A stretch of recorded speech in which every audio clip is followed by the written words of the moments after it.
Hi, this is Susan Hope Bard with TechSoup. I'm delighted to be here today to join you with Molly and Allie to talk about tips and tricks on hosting an effective Facebook Live event. I'm going to take about 1 minute to show you the platform to show you how you can moderate your screen and change any of your settings so that you would be able to see this presentation. So a couple of things. When you're in the live events, if you have any problems seeing the screen, there is actually a gear tool on the bottom right-hand side for settings. If you click on that, you can change the speed so that you'd be able to see it normal, or you can also change the setting to high definition. So you can use your gear setting to change things. You can also view past events in the LMS. After each of our webinars, we embed the recording in the date that we held the event. So if you wanted to go back to July 25th, the last event we had, you can simply click on that module. You can see the embedded video, there's tips, and then there are also handouts. And you can do that at any time. The other thing we want to encourage you to do is to take the survey. At the end of this event today, we do want to hear from you and find out what you thought of the content. We're consistently working to make these webinars more effective for you. So if you tell us what you need, we will try to deliver that. So I'm going to turn it over to Molly, our social media manager, and Allie, our video production manager. Hi, I'm Molly. Hi, I'm Allie. And we're here and excited to talk about Facebook Lives today. We both run the Facebook Lives for TechSoup, and we have some great tips to share with you today. We have been doing a series called Get to Know, and we do Facebook Lives monthly, and in addition to doing podcasts and Twitter chats and short videos. So if you want to learn more about that, we will talk more about that at the end. So now we're going to start our presentation.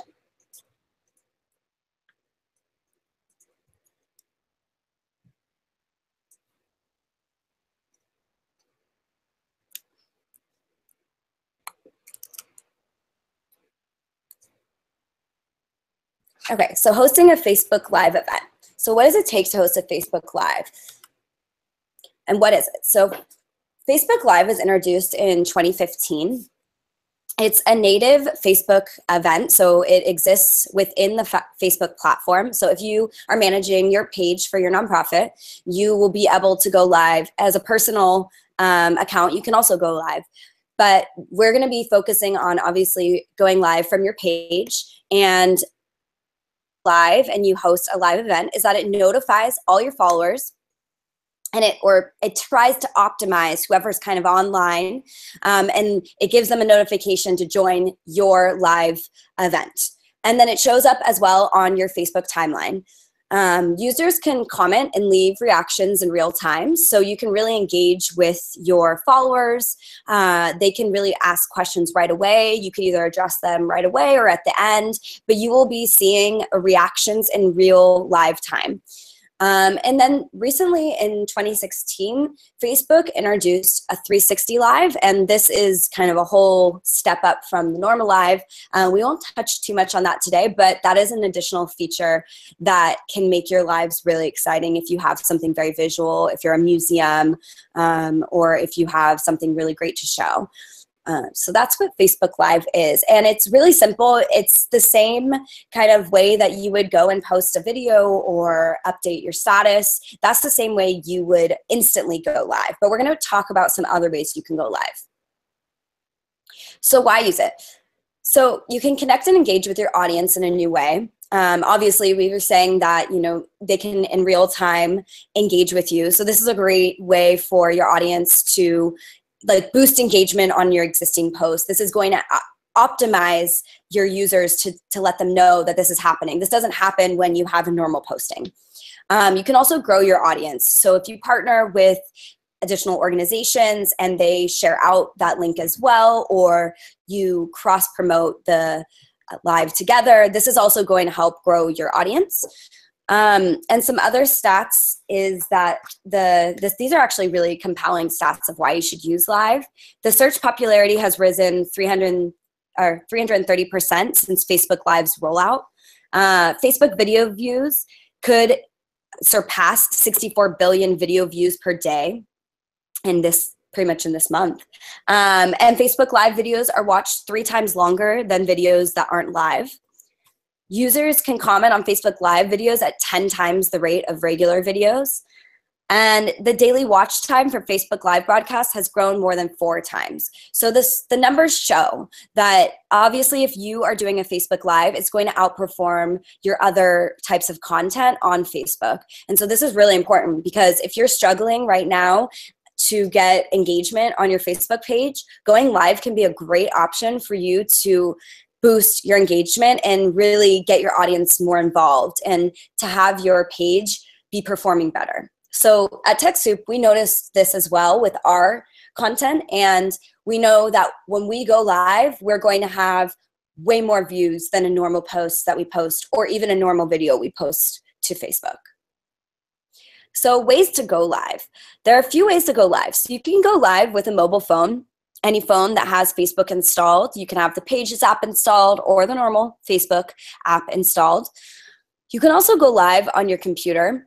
Of course, you need to have a webcam, but if it's built into your laptop or your desktop, you can go live that way as well. And then there's third parties that allow you to go live. So I left at the bottom, there's a link here, and you can click that link, and this is how you can set a reminder. Please note that if you want to get this reminder looking post into your feed, you're going to have to use a third party. If you set this reminder, you're not going to be able to go live from your mobile phone when you're ready to go live. So only use the reminder if you're prepared to use a third party, and we'll describe that a little bit later. So basically those are the 3 options, is that you could either use your mobile phone, your computer, or an additional device to go live. So Allie's going to talk about the cameras. Yeah, thanks, Molly. So there are a few considerations to make when you're first thinking about creating a live event on Facebook. Some of the initial considerations should be technical, while others might be related to choosing a topic or securing a guest, or even making sure the shooting environment around you is clean or branded to your organization. But right now I'm going to speak a little bit more about the technical considerations, so mainly camera. So the camera is probably the first piece of equipment to pick up that will, best capture the type of event you're hosting for the budget you have available. Your camera will, it can range from a number of options, ranging from, your smartphone, which is probably the most at the ready, to perhaps the second easiest, which is your laptop system, both of which have their own native cameras. But if your event will be staged, in a room or a desk, you could likely stick your laptops on the flat surface and use the native camera. But these options don't require any additional equipment, so you can have the versatility to shoot live on location at a moment's notice, really. But there are also some external camera options. If your laptop doesn't have a built-in one, you can purchase a USB camera plug that plugs directly into your camera's USB port and use that quite easily. It's perfect for on the go as well. Tablets are also an excellent option to shoot with if you're on the move or shooting an event on location at another office or outdoors, for example. It's kind of grab and go. So everything I mentioned so far is easy to use. There are also some more technical options you have to consider. For example, using an IP camera. It's called an IP camera, which connects to the internet separately from another computer. These cameras are a little bit more complicated to set up, a little bit more so than webcams and obviously built-in cameras, but they are much more versatile for sure. Mostly because their connection is wireless. They can be positioned anywhere you need, and they can run 24/7 if you wanted them to, but these are powered over the Ethernet. So this combination makes them really great if you're, streaming a performance, for example. If you are at a gala or at a concert and you're live streaming those events, or you need multiple perspectives, this setup is a solid way to go. It's a little bit more complicated, as I said. It does require external technology. So, for example, an encoder, because you have to. Well, the protocol most IP cameras use isn't suitable for live streaming, so you have to consider that external technology. You're also looking at higher costs because of this. So a good IP camera is, likely to run a few $100s depending on the features you need. So again, this is a good choice for live streaming. The most expensive option to use is a professional grade HDMI or SDI output camera. In addition to the camera itself being more expensive than most other cameras, this option also requires additional technologies, mainly a capture card to facilitate the use of the camera for live streaming. So again, other considerations to be made. I can keep this section short. The point of calling it to attention really is to stress the importance of keeping a still shot. No one wants to get car sick or whiplash watching your videos unless that's the vibe you're after. It's just not a good user experience, nor is it good best practice for user engagement. So you must always be mindful of what's in the camera's frame, and having a support or a stabilization will eliminate movement that can potentially shift your subject out of frame, in and out of frame. So whatever camera you're capturing with, or system you're using, will dictate the tripod or stand you have. So once you figure that out, you can also figure out the other pretty soon. I mean, regardless of whether you're using your phone or an external camera, using a tripod is important because, like I said, it helps you avoid shaky video. It allows you to pan if you want to, showing movement, and also it stabilizes your arm if you are holding onto the camera. Most of us, when we shoot, the camera will pick up any motion, like breath, for example. A tripod or a stand eliminates that movement. If you're going super DIY, you can always use a selfie stick. I mean, that's something that I would recommend at the ready. While you don't get the benefits of the other stands I mentioned above, it's better to use than nothing. So that's something to consider if you're just starting. In terms of capturing audio, it's funny, we talk a lot about sound quality internally. I like to tell people that if your broadcast is slightly shaky or out of focus, or something falls into frame, that's fine. The show will go on. But if your audio is inaudible, the video is finished. Like, folks watching are likely just to give up and walk away. Like, that's the first bounce out. So that's why a good mic can make the world of a difference. You can find a decent mic, on the market at like $15, $50 range, making it a small investment for the payoff. If you can afford to invest in it more, the camera on the right, it's a Blue Yeti. It's a highly rated mic. It's one we have in our studio. That's one that I would recommend. So another consideration to keep top of mind is lighting.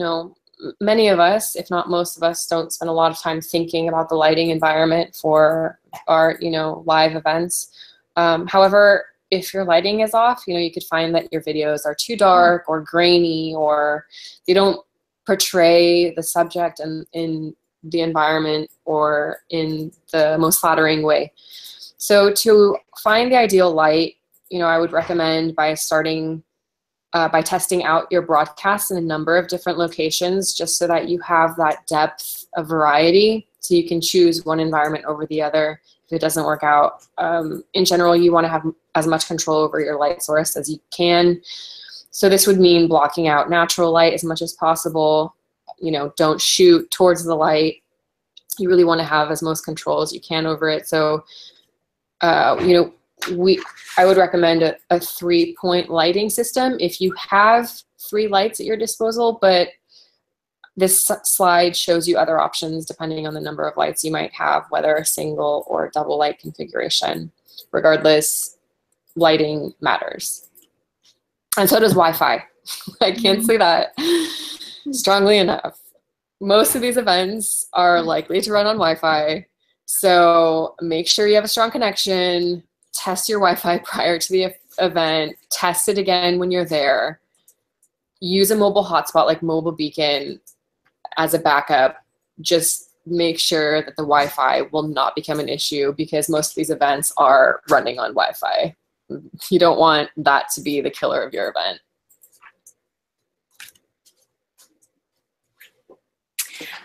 Great. So like we were talking about, if you're looking to get a little bit more advanced, you can use an external broadcast platform. These are like an encoder, like Ali was talking about.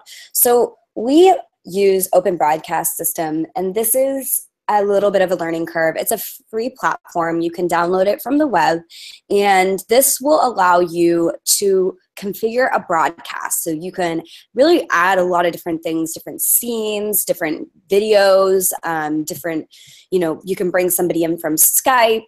You can have your webcam set up to your computer. This will require you to have a computer. So if you have a DSLR or a different camera and you want to use it with Open Broadcast System, please keep in mind that this is going to require multiple people. This will create a really nice, looking live, but there's a lot of pieces that go into it, and it requires a lot of learning beforehand. But since it is a free platform, I wanted to share it with you all because I think that it's something that can totally take your lives up a notch if you feel like you're ready to get to that next layer of your lives. But it's totally unnecessary. I just wanted to share that tip with you. A simpler option is the Mevo. The Mevo is a camera designed for Facebook Lives.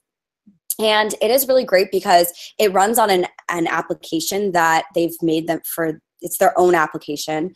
And this application, and I included it as an external broadcast platform because it actually allows you to do things in the app while you're live. So unlike like the DJI Osmosis that kind of just lets you record live with their app, this one allows you to kind of make it look more like a broadcast. You can zoom in on things and you can add text and do different things with it. So it's pretty advanced in that sense, but it's a really easy platform to learn. So it's, it's an iOS app, and you can just open the app and learn it really fast. And the camera is really mobile. They have all their own tripods, so you don't have to worry about how to find all this gear. But it is, an additional expense. But if you think you're going to be doing a lot of lives, it might be the right camera and platform for you. And then just some tips for during the event. So at the beginning, remember I said that it notifies people and tells your users that you are, going to be doing the live. So you want to keep that in mind because people are going to need to join. So give it about a minute, do an introduction for about a minute. Sometimes when we go to a nonprofit and we're interviewing them, we love to do their office to give the overview of the office for anybody who joins right away, but then also to give time before the interview starts so that people can join the live. And then in addition, make sure that you have a moderator or an additional device. So let's say you don't really have a moderator, you're going live from your computer webcam on your laptop, then just have your phone open and turn the sound off and make sure you're moderating. So that way, if people start asking you questions, you're able to address their concerns right away. So like I said, we usually have a team that helps us do this. But we do find that it's almost easier to sometimes have whoever is the live person still being that moderator, because then they can really see who's coming in and acknowledge those people right away. So sometimes it's really nice to acknowledge the people and be like, hey, thanks for joining us. Sometimes people are like, we're joining from halfway across the world. So thank them, they're going to love that support.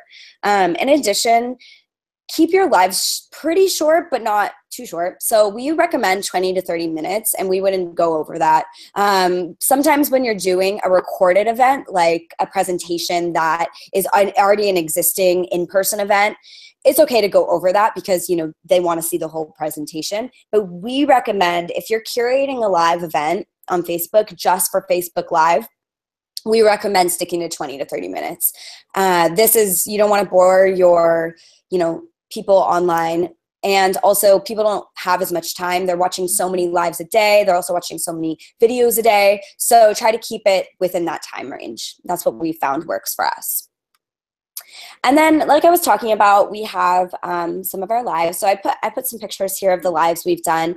As you can see, you know, one of our live presentations got 1.6K views, and then 1.3K views was from an interview that we did with the Global Fund for Women, and we went and interviewed them on International Women's Day, and we went to their headquarters, and they, you know, shared this. So the partnership was great. We've been really trying to interview nonprofits and tell their stories, and also learn from them so that we can share it with our audience of nonprofits. So that's what we're focusing on in our lives right now. They're called Get to Knows, like we mentioned earlier. So if you want to check out our past lives, feel free to go view them. We have the link there. And then we also have like recorded actual events that we are participating in, or one of, you know, like this was for our summit conference. So of course, those are great opportunities as well. But we find that in our Get to Knows, we love to curate these lives specifically and really like think about the partnerships and what's, you know, who we're going to interview and what's going to be exciting for our audience. So keep that in mind when you're creating your lives, and feel free to go check out ours and see. But we have found that these are some of our top performing videos now. So like we were saying earlier in the stats, it can be hard to create video content, but that is where Facebook is leading towards. So if this could be an easy step to start doing videos right away. So thanks so much for joining us, and please let us know if you have questions, and follow us on Facebook. Great. So thanks so much, Molly and Allie. We have got a ton of questions.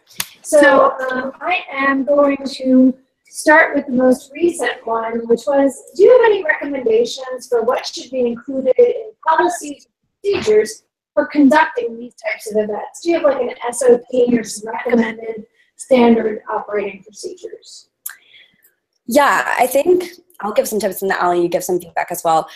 For us, we find that in our organization, we only have a few people who conduct the Facebook Lives. We don't open it to everybody on our staff, because some people you know, aren't as good interviewers or aren't as good live presenters. So that's really important. We also always, of course, prepare all of our questions beforehand, and whoever we're partnering with, we give them the questions as well, because you don't want anybody to feel too on the spot who you're interviewing. So that's a great policy, is to make sure you do a lot of prep work before. And we also, of course, prep before the event. So we have to be there 30 minutes before if we go somewhere to do the live, or if we're doing it at TechSoup, we'll have, you know, we'll reserve 30 minutes, and we'll make sure the Wi-Fi is working. We have everything ready to go. The lighting's on point. Everybody feels comfortable. And like I was saying, another thing that we do is we don't ever have anybody go live by themselves, because we find it's a team effort for us, for the ones we're producing. But you can totally do this if you're a smaller org as one person. But that's a policy we created internally at TechSoup. Do you have anything to add? Yeah, in terms of legal considerations, for any live event video capture or video capture in general, we have signed waivers. So anyone participating in the event or anyone surrounding the environment, we have a point of contact to sign off on that. And then also to consider the event space being around children or youth. You know, there's oftentimes a little bit of a tricky situation regarding that. So we always have sign-offs. Great, thanks. And you know what, you bring up a great point, because we have a course that could help some people, specifically with filming, lighting, getting those waivers, and that's in, you're in the TechSoup courses platform. So if you go to Storymakers, it's a digital storytelling course. It's a free course, And all of those handouts, Allie and I curated a lot of content, so you can feel free to download those and use them for your. The next thing is, and I'm super excited because the folks that are joining us from the Miracle Gardens here in San Francisco have chatted in a lot of questions. So I'd be interested in meeting them too. This Miracle Gardens, awesome. But they want to know: is there a way to save a live stream video to hard drive for archiving, other than going to find it on Facebook? Yeah, so if your video is, after you're done recording it on Facebook, as an admin, you can go to your admin view on Facebook, and there's like 3 dots on the video, and you can select that, and it will allow you to download it to MP4. So you can definitely archive it. You can put it on YouTube. That's an option, and it's available right away. So once the live's done, you can go and download it right away. Great. Another question is about how much data should you expect to use up while you're live streaming? If you're talking about mobile data, we don't recommend using mobile data. We recommend using Wi-Fi. So we use mobile hotspots. Like we were saying, TechSoup has the mobile beacon. So that's what we use, because we've in the past, when we were first kind of starting this process, we would try to use even, we went to a museum and we tried to use their Wi-Fi, even, the museum's Wi-Fi, and it wasn't strong enough. So we really recommend, I don't think it would be strong enough to use your phone unless you have really high data usage. It could work, but we just recommend using a mobile hotspot, I think. Great, thanks. Another one is, Dorothy wants to know, can you talk a little bit about using live stream as an audience building tactic? So what are your recommendations in terms of using Facebook's list building ads versus sending folks to your own website? Wait, can you repeat the question? Sure, let me repeat that question.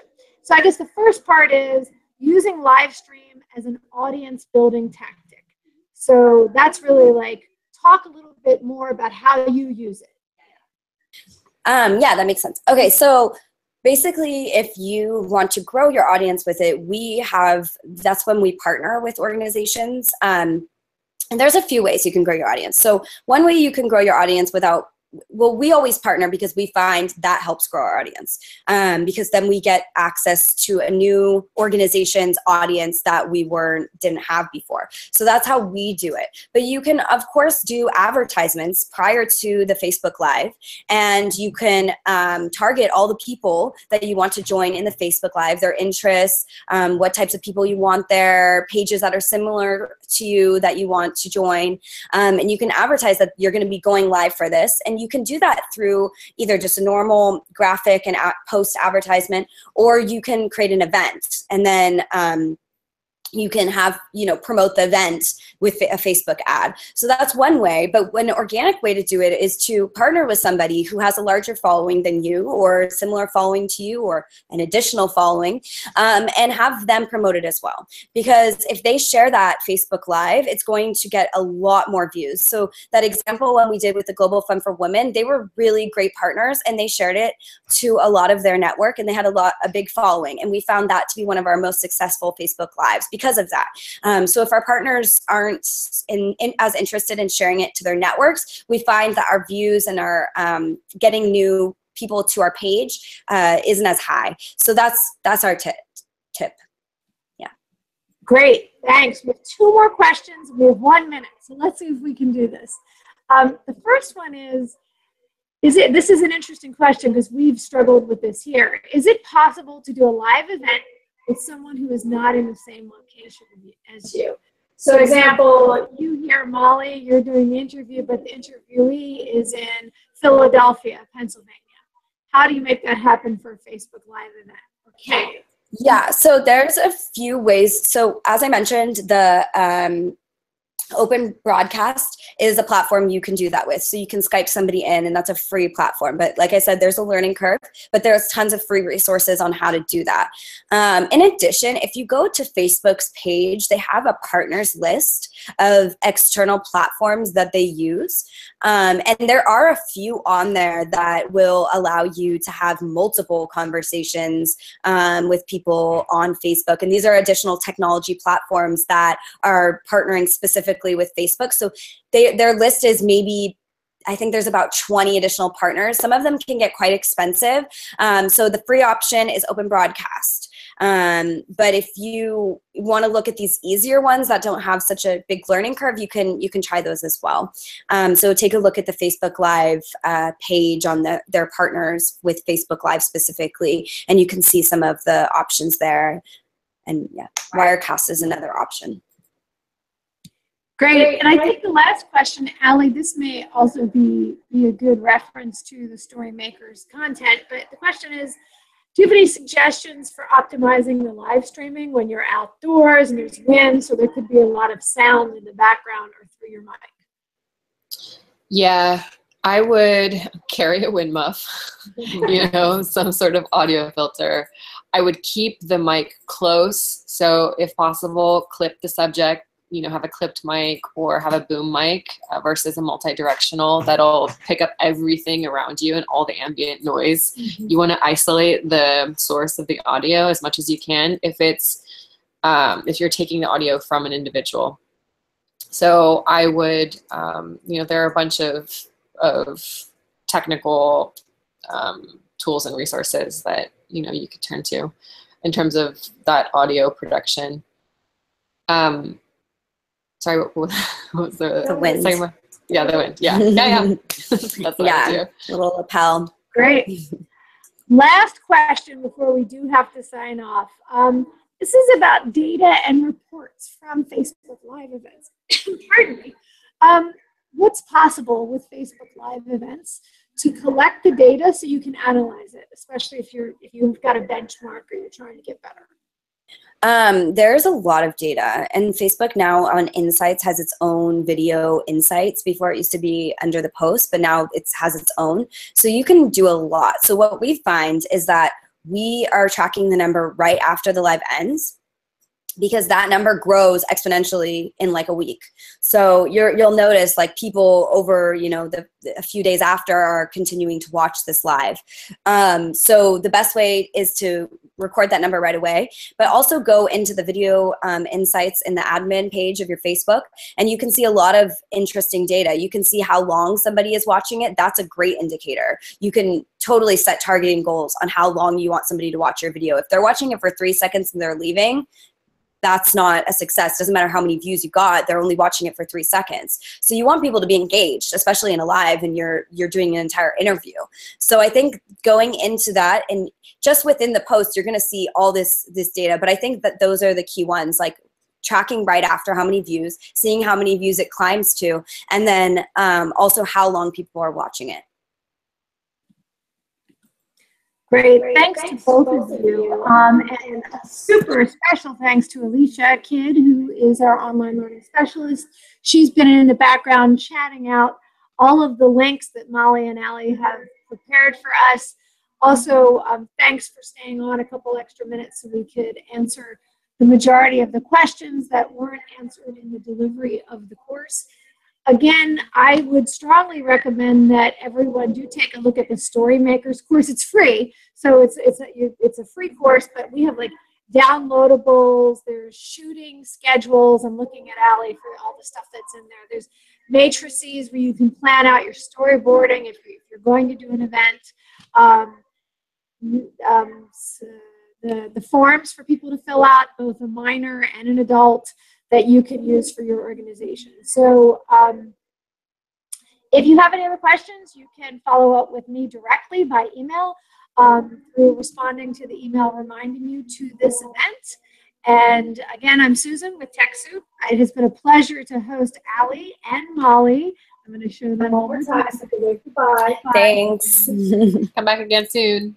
Yeah, we'll be here next week, and next week we'll be talking about how the recipe for building a great community event, such as a meetup. So we hope you'll join us again next week and have a great rest of your week. Bye-bye.